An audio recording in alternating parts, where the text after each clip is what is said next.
Donald Trump bringing the House down in his speech. Period. That's it. It's the best convention speech that I have ever heard in my life.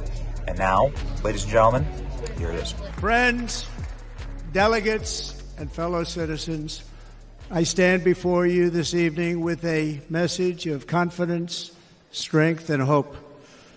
4 months from now, we will have an incredible victory, and we will begin the 4 greatest years in the history of our country. Together, we will launch a new era of safety, prosperity, and freedom for citizens of every race, religion, color, and creed. The discord and division in our society must be healed. We must heal it quickly. As Americans, we are bound together by a single fate and a shared destiny. We rise together or we fall apart. I am running to be president for all of America, not half of America, because there is no victory in winning for half of America. So tonight, with faith and devotion, I proudly accept your nomination for President of the United States. Thank you.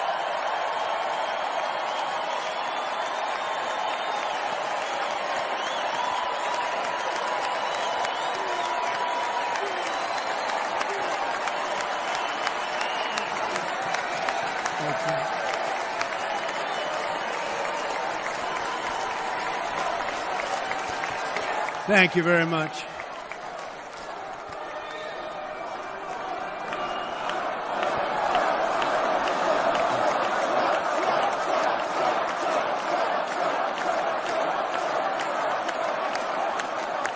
Thank you very much.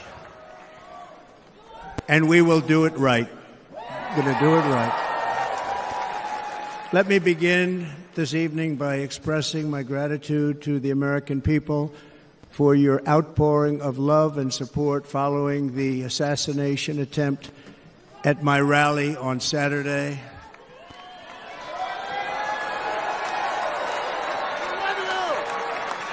As you already know, the assassin's bullet came within a quarter of an inch of taking my life. So many people have asked me, what happened? Tell us what happened, please. And therefore, I will tell you exactly what happened, and you'll never hear it from me a second time because it's actually too painful to tell.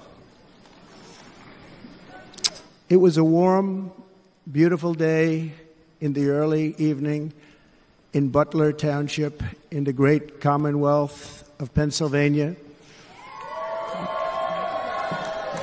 Music was loudly playing, and the campaign was doing really well.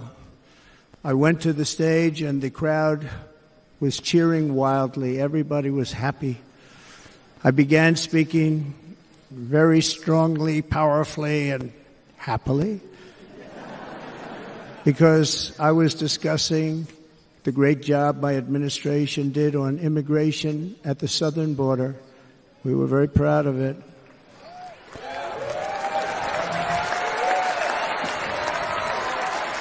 Behind me and to the right was a large screen that was displaying a chart of border crossings under my leadership.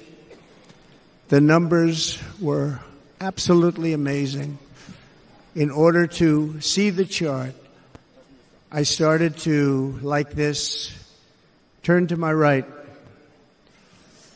and was ready to begin a little bit further turn, which I'm very lucky I didn't do, when I heard a loud whizzing sound and felt something hit me really, really hard on my right ear. I said to myself, wow, what was that? It can only be a bullet. And moved my right hand to my ear, brought it down. My hand was covered with blood, just absolutely blood all over the place. I immediately knew it was very serious, that we were under attack, and in one movement proceeded to drop to the ground. Bullets were continuing to fly as very brave Secret Service agents rushed to the stage, and they really did. They rushed to the stage.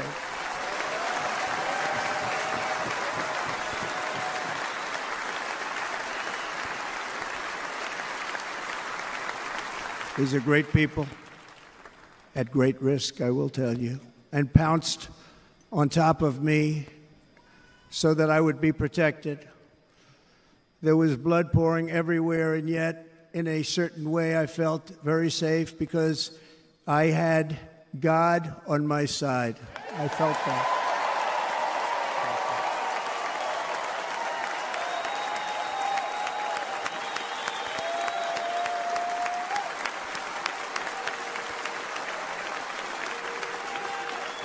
The amazing thing is that prior to the shot, if I had not moved my head at that very last instant, the assassin's bullet would have perfectly hit its mark, and I would not be here tonight. We would not be together.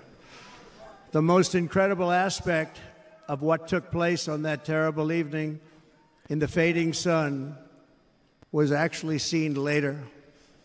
In almost all cases, as you probably know, and when even a single bullet is fired, just a single bullet, and we had many bullets that were being fired, crowds run for the exits or stampede, but not in this case. It's very unusual.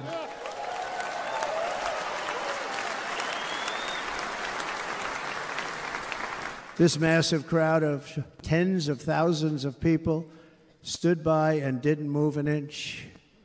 In fact, many of them bravely but automatically stood up looking for where the sniper would be. They knew immediately it was a sniper, and then began pointing at him. You can see that if you look at the group behind me. That was just a small group compared to what was in front.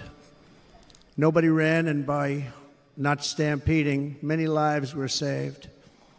But that isn't the reason that they didn't move. The reason is that they knew I was in very serious trouble. They saw it. They saw me go down. They saw the blood and thought, actually most did, that I was dead. They knew it was a shot to the head. They saw the blood. And there's an interesting statistic. The ears are the bloodiest part. If something happens with the ears, they bleed more than any other part of the body. For whatever reason, the doctors told me that. I said, why is there so much blood? He said, it's the ears. They bleed more. So we learned something, but they just, this beautiful crowd, they didn't want to leave me. They knew I was in trouble. They didn't want to leave me. And you can see that love written all over their faces. Incredible people. They're incredible people. Bullets were flying over us, yet I felt serene. But now the Secret Service agents were putting themselves in peril. They were in very dangerous territory. Bullets were flying right over them, missing them by a very small amount of inches. And then it all stopped. Our Secret Service sniper, from a much greater distance and with only one bullet used, took the assassin's life, took him out.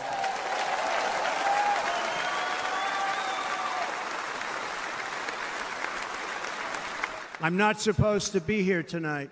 Not supposed to be here.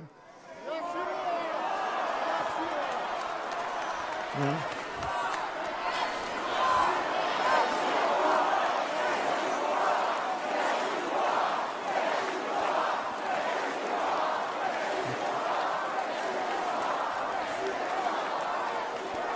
Thank you. But I'm not. And I'll tell you, I stand before you in this arena only by the grace of Almighty God.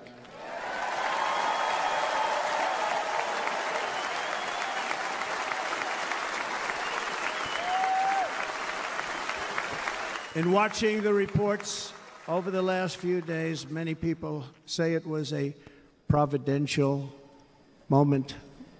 Probably was. When I rose, surrounded by Secret Service, the crowd was confused because they thought I was dead, and there was great, great sorrow. I could see that on their faces as I looked out. They didn't know I was looking out. They thought it was over. But I could see it, and I wanted to do something to let them know I was okay. I raised my right arm, looked at the thousands and thousands of people that were breathlessly waiting, and started shouting, "Fight, fight, fight."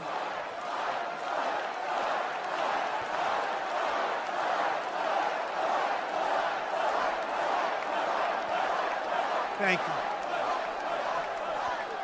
you. Once my clenched fist went up, and it was high into the air. You've all seen that. The crowd realized I was okay and roared with pride for our country like no crowd I have ever heard before. Never heard anything like it. For the rest of my life, I will be grateful for the love shown by that giant audience of patriots that stood bravely on that fateful evening in Pennsylvania. Tragically, the shooter claimed the life of one of our fellow Americans, Corey, comparator, unbelievable person, everybody tells me. Unbelievable. And seriously wounded, two other great warriors, spoke to them today, David Dutch and James Copenhaver, two great people. I also spoke to all three families of these tremendous people. Our love and prayers are with them and always will be. We're never going to forget them. They came for a great rally. They were serious Trumpsters, I want to tell you. They were serious Trumpsters and still are.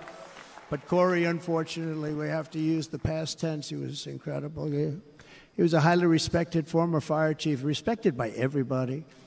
Was accompanied by his wife, Helen, incredible woman. I spoke to her today, devastated, and two precious daughters. He lost his life selflessly acting as a human shield to protect them from flying bullets. He went right over the top of them and was hit. What a fine man he was.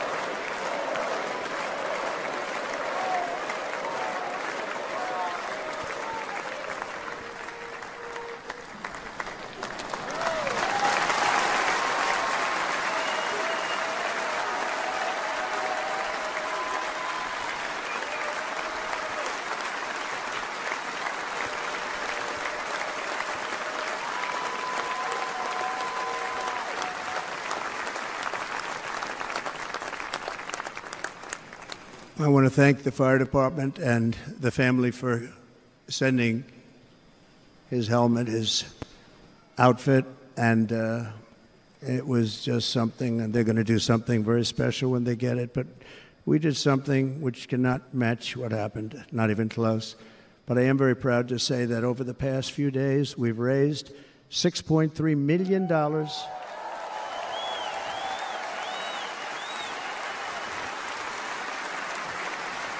for the families of David, James, and Corey, including from a friend of mine just called up. He sent me a check right here. I just got it. $1 million from Dan Newland. Thank you, Dan. And again, when speaking to the family, I told them, I said, well, I'm going to be sending you a lot of money, but it can't compensate. They all said the same thing. You're right, sir. We appreciate so much what you're doing, but nothing can take the place in the case of Corey. And the other two, by the way, they were very, very seriously injured, but now they're doing very well. They're going to be okay. They're going to be doing very well.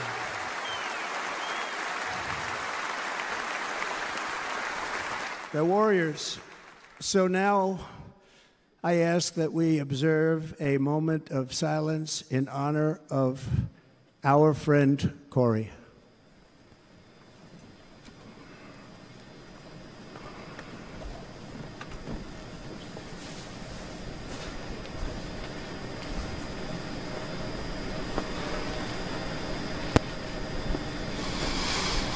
There is no greater love than to lay down one's life for others.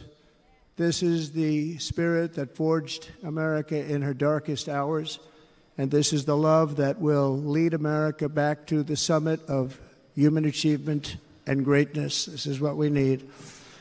Despite such a heinous attack, we unite this evening more determined than ever. I am more determined than ever, and so are you. So is everybody in this room.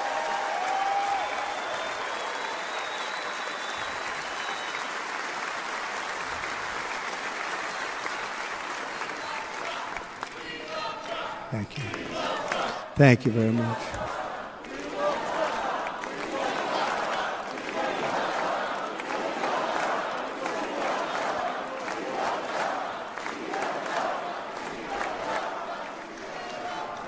Our resolve is unbroken and our purpose is unchanged to deliver a government that serves the American people better than ever before.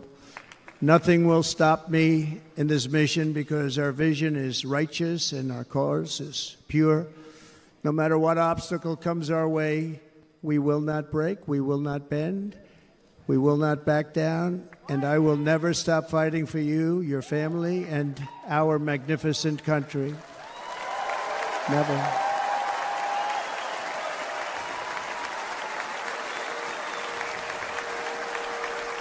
And everything I have to give with all of the energy and fight in my heart and soul, I pledge to our nation tonight. Thank you very much. I pledge that to our nation.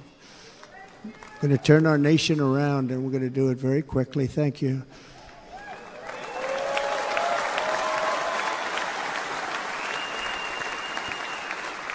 This election should be about the issues facing our country and how to make America successful, safe, free, and great again.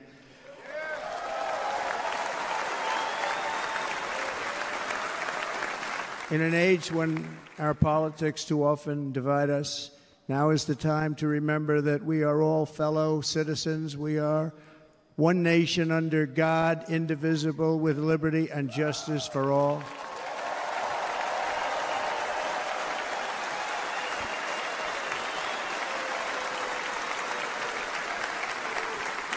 And we must not criminalize dissent or demonize political disagreement, which is what's been happening in our country lately at a level that nobody has ever seen before. In that spirit, the Democrat Party should immediately stop weaponizing the justice system and labeling their political opponent as an enemy of democracy. Especially since that is not true. In fact, I am the one saving democracy for the people of our country.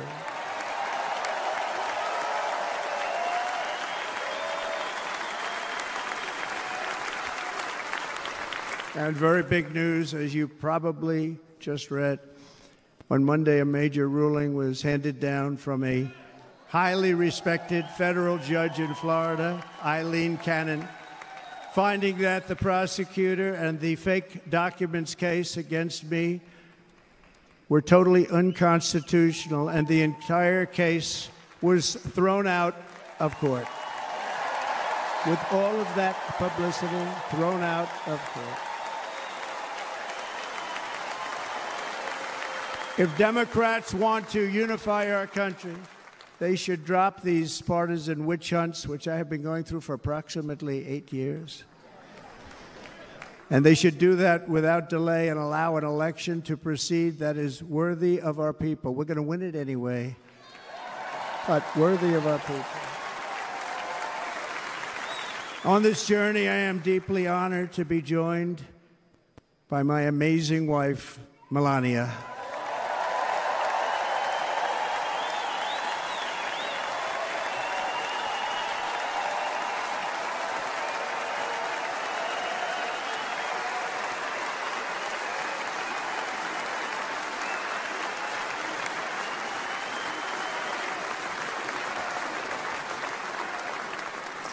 And Melania, thank you very much. You also did something really beautiful, a letter to America calling for national unity, and it really took the Republican Party by surprise. I will tell you, it was beautiful.